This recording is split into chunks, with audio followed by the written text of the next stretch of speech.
Zach, what's up, man? Congratulations on your TEDx talk, TEDxOshkosh. For the people that are watching, and this is videos obviously for people that are unsure what it's like to work with me, if it works or not. First, give us some context as to who you are, what you do, and then we'll go from there.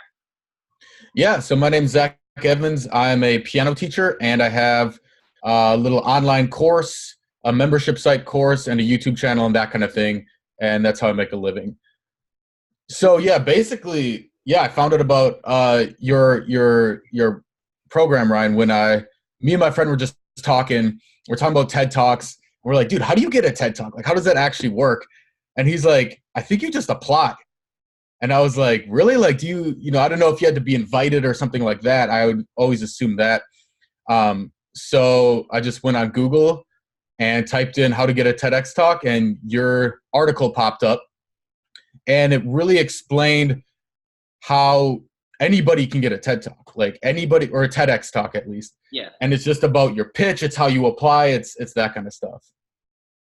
Cool. So yeah. After that, then I just messaged you on there, and we had a call, and I decided to pull the trigger. So Sweet. So first off, you don't have such a little online course. Actually, it's quite like you're quite sophisticated at what you do.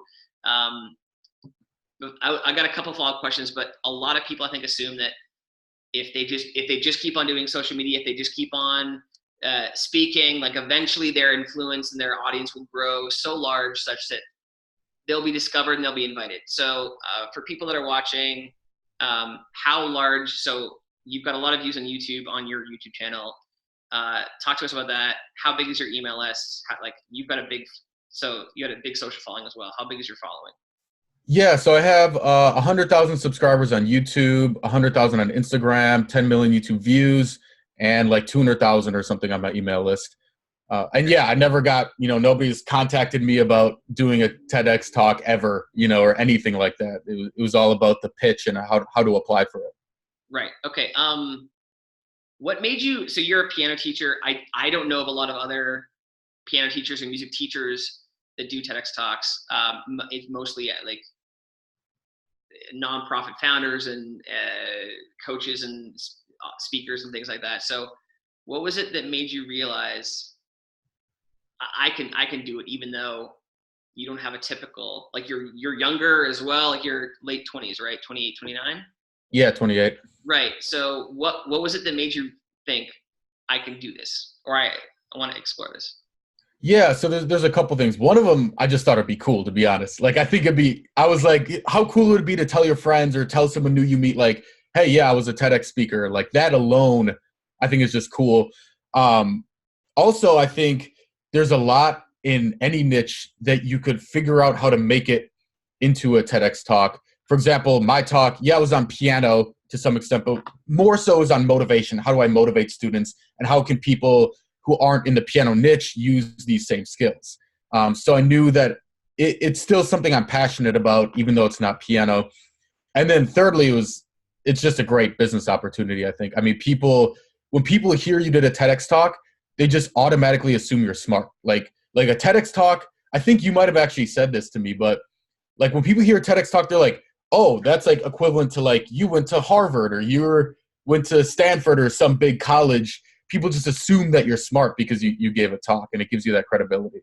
Yeah, it's yeah, I would call it like a universal intellectual credibility, where whether you want to go teach piano somewhere or whether you want to get, like, I have a guy that I help with his marketing on his talk, and he is a model like you are, which is talking before, like Calvin Klein catwalk fashion model, right? Like for years he's been a model, and yet he just got a job in banking in London. He runs a mod. He has a personal training business he runs on the side, but he is not at all qualified for that banking job compared to most people. And yet, because he's a model who did a TEDx talk, all of a sudden people are like, "Oh, you're just smart." Mm-hmm. Right? Yeah, absolutely. Awesome. Okay. What else did I want to ask you? So, what made you? There's a lot of people that want to do a TEDx talk that know intellectually that they've got they've got the same outcomes as you. They're like, yeah, I know it would be great for business. I know that it's cool to do. I know all these things. What made you actually decide, rather than just wait forever when we were talking, what made you actually decide to be like, yeah, the time is now and not in a couple months or a couple years or a couple weeks or whatever? Yeah, so I guess I'm kind of like a go-getter personality. Like once I decide, like I'm all or nothing. So I'm not doing it, or once I decide, like, okay, this is something I want to do, then I'm like, okay, let's go all in. Let's find the best way to do this. Let's really work at it. And one of the things that really made me more confident with it was when I saw your site and I saw that you had proven success. And I was like, okay, this isn't just like a wish, like let me just like hope it happens. It's like, here's a guy who's got multiple different people on the TEDx stage. So obviously he knows what he's doing. He knows how it works. He knows the formula. And as long as I just work as hard as those people or harder, then I should be able to get the same result. Right. Sweet. Which you did, which is awesome. And we'll link to your talk below, which actually is whether you have any interest whatsoever in learning piano, or your parents made you learn piano as a kid and you quit because you hated it, or you learn any kind, you've got like the guitar in the corner that you're like this, you're feeling guilty that they've never touched the freaking guitar, right? Even though you bought it.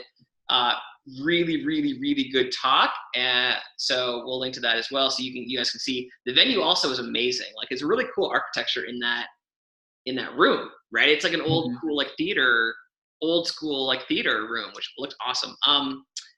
In terms of, all right, so what happened after so we started working together, obviously, and there was some work involved, but what was the process like of actually going through and like going from where you were, which is a bunch of YouTube content and a bunch of ideas and a bunch of stuff you've done, to like one specific TEDx talk? Yeah, so it's a lot more, it's not hard, but it's just more complicated. There's a lot more steps that I realized once I signed up for your program, just because what I realized after like taking it is there's a lot of competition for TED, like to become a TEDx speaker. But I think most of that competition, like 90% of that competition, is people who don't really put much time or effort at all into their pitch, into their talk, into what they want to say. So really, like if a TEDx, talk gets 150 applicants, there might only be like 10 to 12 who you're really competing with, because everybody else is just like, oh, this would be cool. Off the top of my head, let me just come up with this talk. But your pitch process made me understand, okay, you develop your pitch, and then there's ways to basically test that pitch. And there's online ways, where you can see, hey, is this going to work? What kind of things do people have?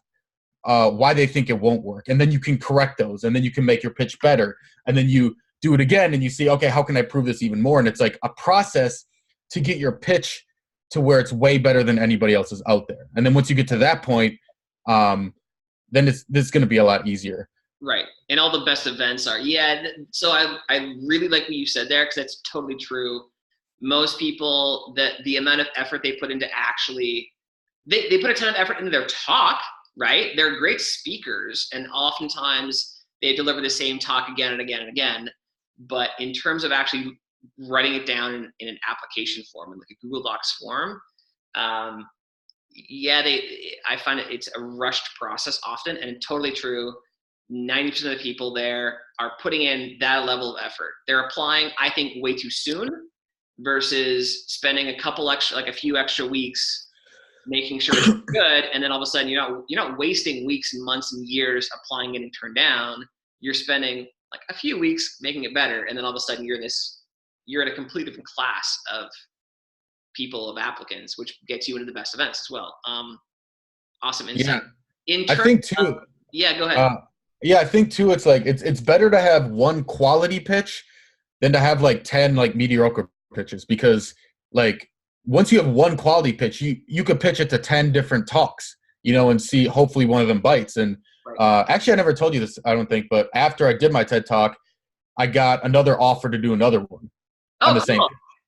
I didn't take it just because I really only need one TED talk. I maybe in the future I'll do another one, but if I do, I'll know how to pitch another one. But it's kind of cool to see, it was a TEDx, Grand Canyon University.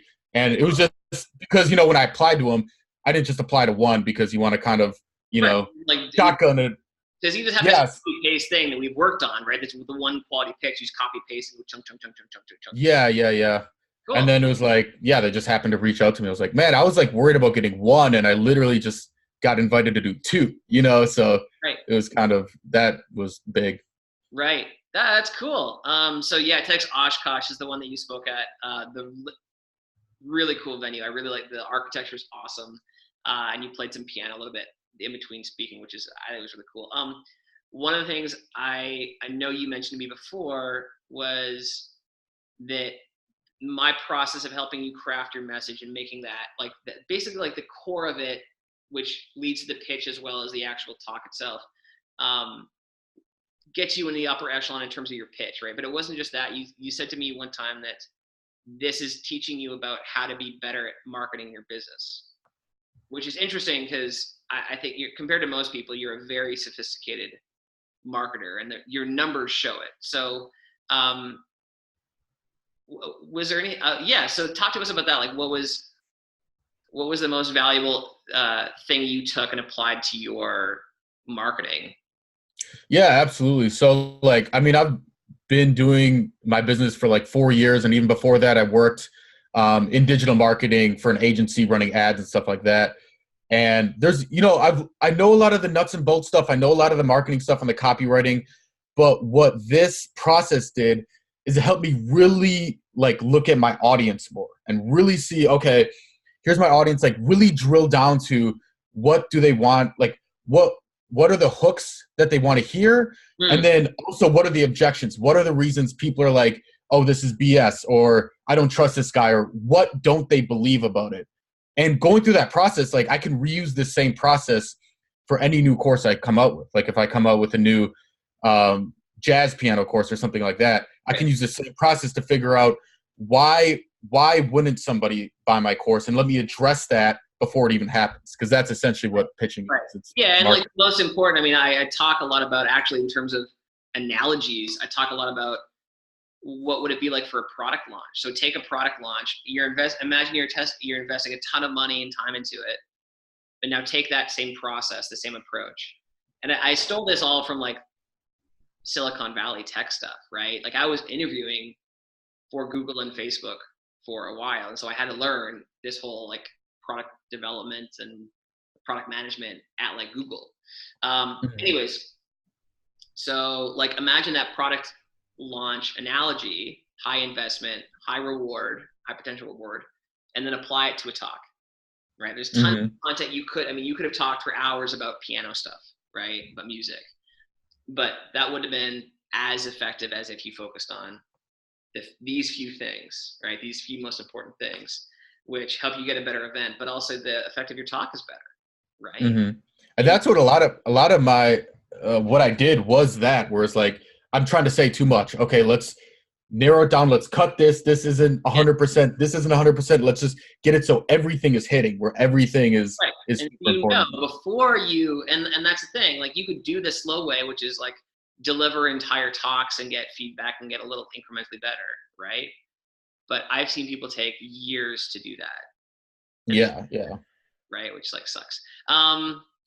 Cool. Is there anything else in terms of your experience working with me? Is cool. Actually, thanks for mentioning the 2 TEDx Talk thing. I did not know that until just now.